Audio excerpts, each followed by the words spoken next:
All right, Myra, he's one of the most recognized karate masters in the country. Grandmaster Kim Soo is celebrating 50 years in the business here in Houston. He came to this country decades ago with next to nothing, but it wasn't long before he became very well known. He's devoted his life to teaching others respect, confidence, and discipline through martial arts.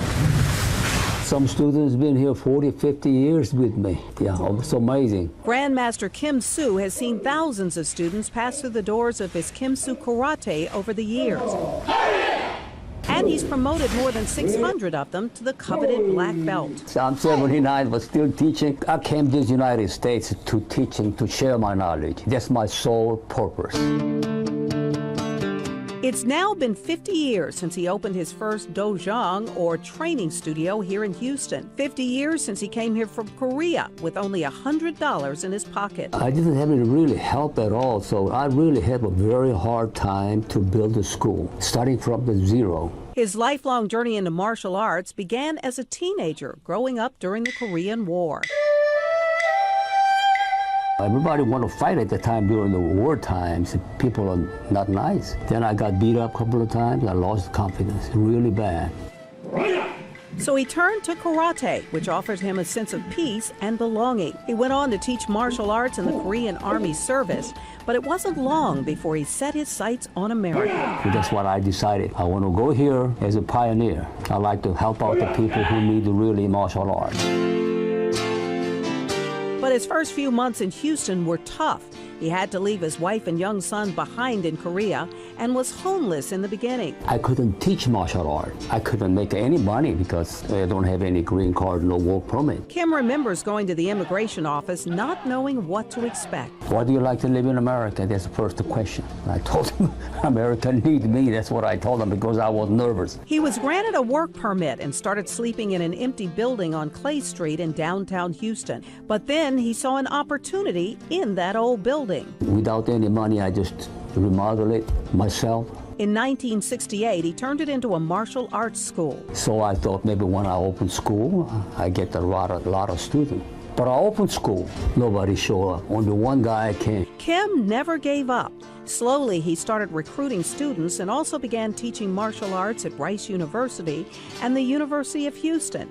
Some of his students have stuck with him since the very beginning, like Darlene Sanders, who started taking classes as a teenager in the 1970s. And I had read a book when I was young, and I liked the idea that a smaller person could prevail against a larger attacker.